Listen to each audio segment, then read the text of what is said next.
5 अगस्त सुबह के 3 बजे के आसपास का समय था। यूपी एसटीएफ की 11 लोगों की टीम डिप्टी एसपी डीके शाही के अगुवाई में पूरी चाक चौबस व्यवस्था के साथ सुल्तानपुर से जौनपुर जाने वाली हाईवे पे हनुमानगंज बाईपास के पास एक कुख्यात आरोपी के तलाश में खड़ी थी। तभी लगभग 2 घंटे के इंतजार के बाद सुबह 5 बजे आरोपी दिखता है। एक बाइक पे 2 लोग आ रहे थे, उसमें एक कुख्यात मंगेश यादव था। एसटीएफ उसे रोकने की कोशिश करता है, लेकिन एसटीएफ को देखकर कुख्यात आरोपी मंगेश यादव रुकने की बजाय एसटीएफ पर फायरिंग झोंक देता है।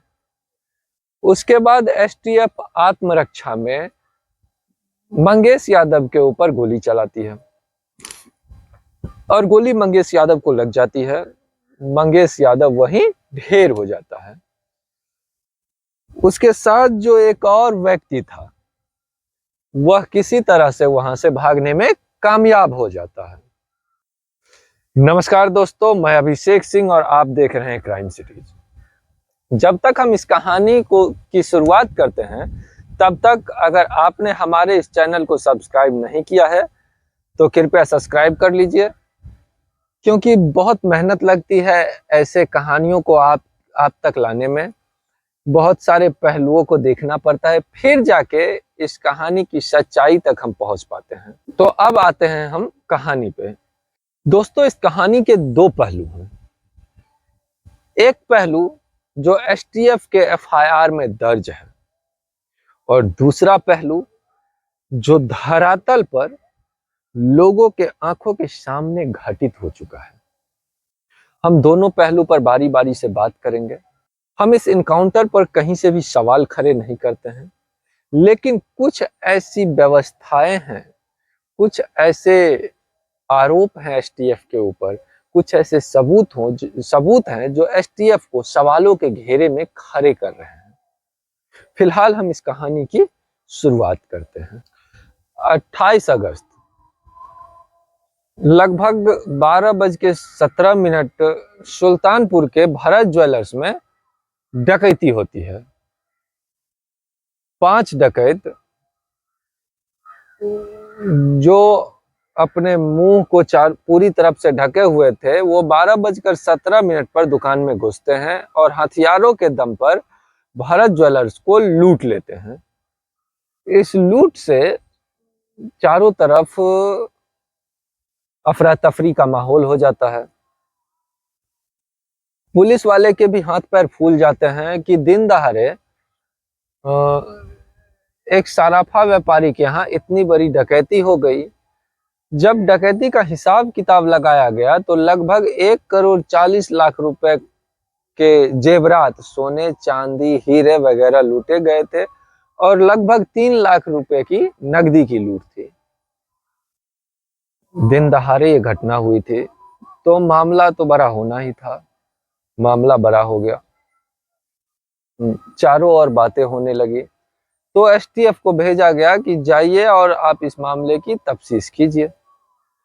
तो एसटीएफ आती है और लग जाती है मामले की जांच में कि भाई ये मामला क्या है, ये कहानी क्या है इसके पीछे। जांच में 4 दिन निकल जाते हैं। 28 को ये घटना हुई थी और 31 तारीख बीत जाता है। फिर आता है 1 सितंबर। 1 सितंबर को एसटीएफ 3 लोगों की गिरफ्तारी दिखाती है। एसटीएफ कहती है कि ये 3 लोग, मतलब हमें खबर मिली थी मुखबिर से कि ये 3 लोग उस लूट में शामिल थे। पुलिस इसे पकड़ने की कोशिश करती है, दबिश देती है, लेकिन ये भागने लगते हैं, पुलिस पर गोली चलाते हैं। बदले में पुलिस भी इसके ऊपर गोली चलाती है। तीनों के पैर में गोली लगती है, या कहे कि छू के निकल जाती है और तीनों अरेस्ट हो जाते हैं। जब तीनों से पूछताछ होती है तो पूछताछ के दौरान ये कुछ नाम बताते हैं और ये भी खुलासा करते हैं कि इस लूट कांड का मुख्य आरोपी है विपिन सिंह। अब ये विपिन सिंह कौन है? विपिन सिंह एक बहुत बड़ा हिस्ट्री सीटर है वहां का। जो अब तक 37 यूपी में 37 मामलों में अभियुक्त है। यूपी तो छोड़िए, वो यूपी के बाहर गुजरात, सूरत जैसे जगहों पर भी जाके घटनाओं को अंजाम दिया है। तो उन 3 बदमाशों से पूछताछ के बाद जो भी नाम सामने आते हैं, विपिन सिंह समेत मंगेश यादव वगैरह का, एसटीएफ 2 तारीख को उन सब लोगों के ऊपर 50,000 का इनाम रख देती है। फिर 3 तारीख गुजरता है, 3 तारीख को कुछ नहीं होता, एसटीएफ अपनी जांच कर रही होती है। 4 तारीख को अचानक रायबरेली से एक खबर आती है कि रायबरेली में एक पुराने केस में विपिन सिंह स्वदेह खुद ब खुद जाके सरेंडर कर देता है कि हमारा ये फलाना फलाना केस है, आप मुझे उस केस में अरेस्ट कर लीजिए। और अरेस्ट होके जेल पहुंच जाता है इस लूट कांड का सरगना विपिन सिंह। इधर विपिन सिंह अरेस्ट होता है और उधर एसटीएफ बाकी लोगों के ऊपर 50,000 का जो इनाम था उसे बढ़ाकर 1 लाख कर देती है। एसटीएफ बोलती है कि बहुत ही खतरनाक लोग हैं, आप इनाम की रकम बढ़वा दीजिए, और इनाम की रकम 50,000 से बढ़ के 1 लाख हो जाती है। इनाम के रकम बढ़ने के ठीक 14-15 घंटे के बाद पुलिस एसटीएफ को उसके मुखबिर से खबर मिलती है कि मंगेश यादव वो लूट की जेवरात बेचने के लिए फलाने हाईवे से निकलने वाला है। एसटीएफ अपने दलबल के साथ वहां पहुंचता है। जैसा कि एसटीएफ ने अपने एफआईआर, अपने रिपोर्ट में कहा है कि वो अपनी पूरी तैयारी के साथ, क्योंकि वो कुख्यात अपराधी था, 1 लाख का इनामी अपराधी, उसे पकड़ने के लिए जा रहे हैं। तो पूरी तैयारियों के साथ एसटीएफ वहां से निकलती है, वहां जाकर पूरी तरह से बंदोबस्त करती है और लगभग 5 बजे सुबह के आसपास 5 तारीख को मंगेश यादव की बाइक वहां से आती हुई दिख जाती है। पुलिस का मुखबिर कहता है कि यही है।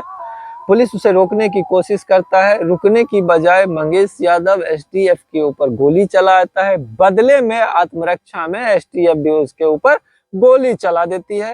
गोली मंगेश यादव को लगती है, मंगेश यादव वहीं गिर जाता है और उसके साथ जो उसका एक साथी था वो किसी तरह भागने में कामयाब हो जाता है।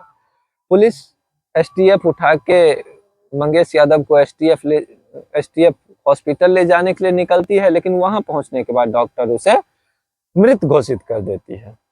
तो ये थी पूरी कहानी मंगेश यादव के इनकाउंटर की।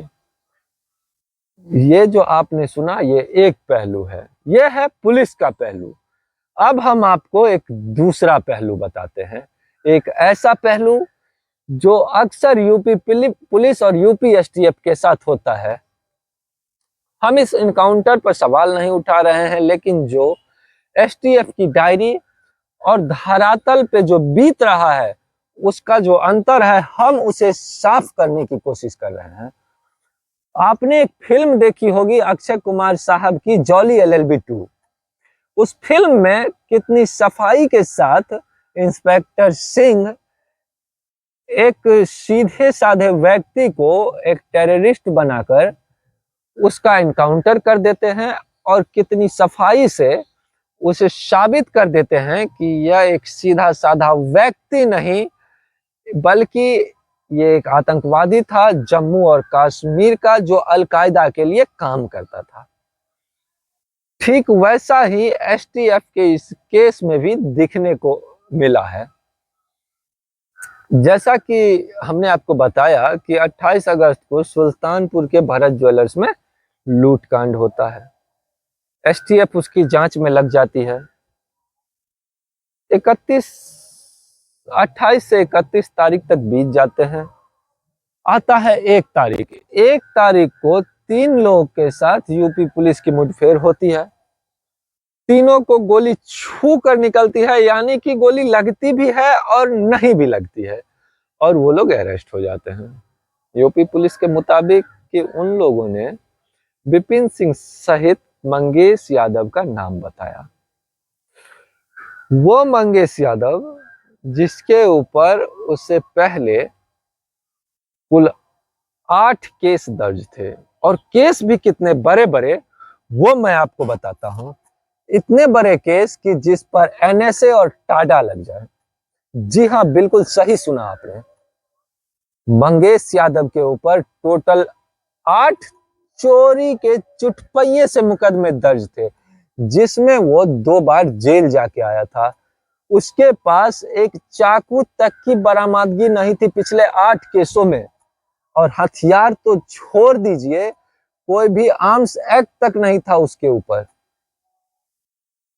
और यूपी एसटीएफ उसी मंगेश यादव के ऊपर 2 तारीख को 50,000 का इनाम रखती है, और 4 तारीख को इसी इनाम को बढ़ाकर 1 लाख रुपए कर देती है। 1 लाख। और 5 तारीख को सुबह 5 बजे एसटीएफ के शुभ मुहूर्त में मंगेश यादव का इनकाउंटर हो जाता है। और कहानी क्या सामने आती है, वही एसटीएफ की घिसी पिटी कहानी की 2 लोग थे, वो लोग भागने की कोशिश करते हैं, उन लोगों ने एसटीएफ पर गोली चलाई, और आत्मरक्षा में एसटीएफ ने उस पे भी गोली चलाई।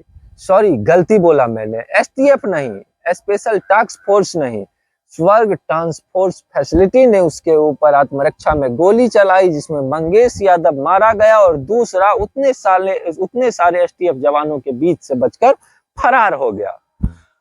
कहानी ये बड़ी नहीं है कि वो मारा गया या फरार हो गया, असली कहानी तो अब शुरू होती है। जिस मंगेश यादव का एसटीएफ ने एनकाउंटर किया और ये दिखाया कि वो एसटीएफ के साथ मुठभेड़ में मारा गया, उस मंगेश यादव के घर वाले मीडिया पर ऑन रिकॉर्ड एसटीएफ पर ये इल्जाम लगा रहे हैं कि उसे तो 2 तारीख की रात को ही एसटीएफ घर से उठा कर ले गई, और ये कहा घर वालों की कि तुम टेंशन मत लो, हम इसे पूछताछ करके छोड़ देंगे। अब सवाल ये उठता है कि जब 2 तारीख को एसटीएफ वाले मंगेश को उठाकर लेके गए, तो फिर 5 तारीख को मंगेश कैसे मुठभेड़ में मारा गया। अब पॉइंट नंबर 2 पर आते हैं। जब पुलिस वाले उस 1 लाख के इनामी बदमाश से मुठभेड़ करने के लिए जा रहे थे,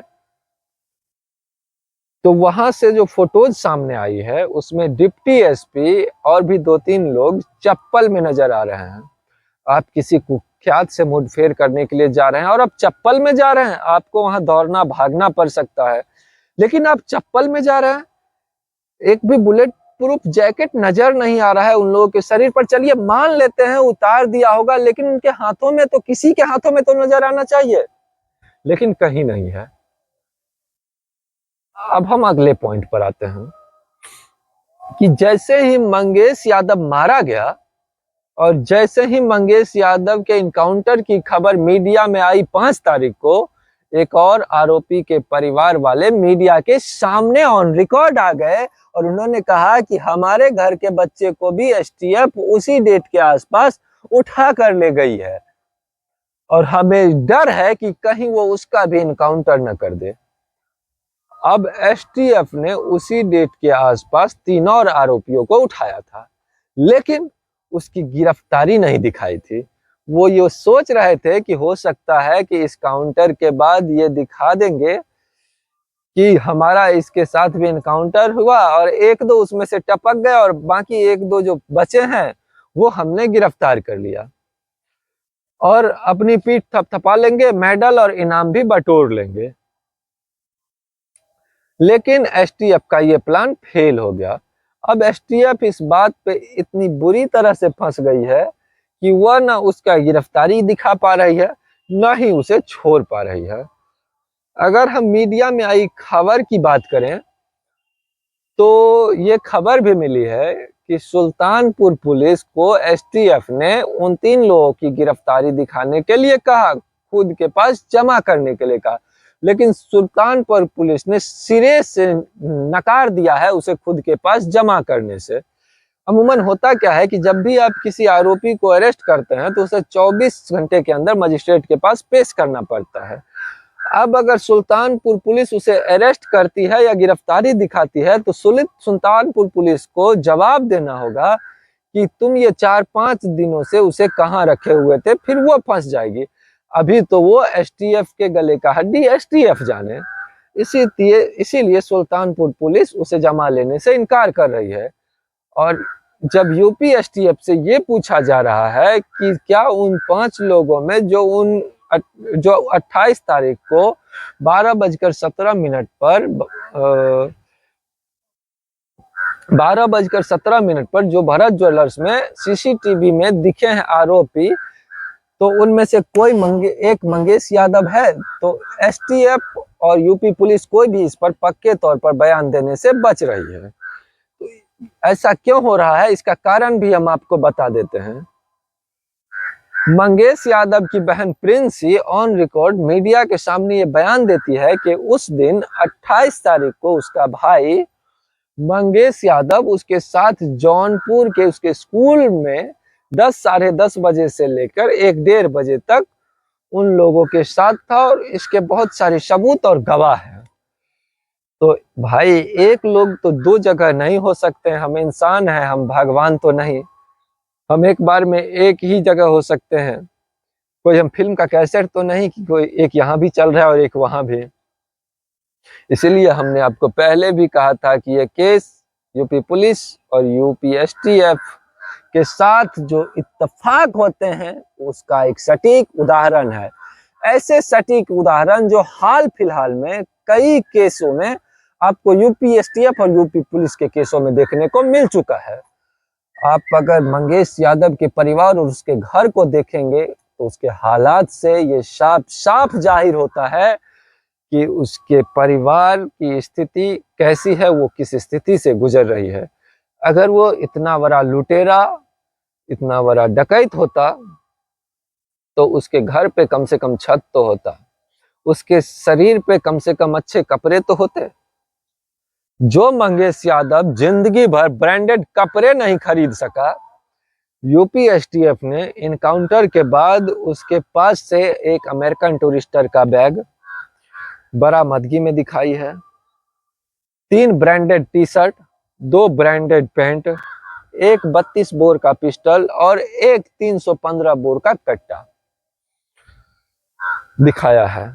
जिस मंगेश यादव के पास 8 चोरी के केसों में एक चाकू तक बरामद नहीं हुआ, उसके पास से एक 32 बोर का पिस्टल और एक कट्टा बरामदगी हुई है।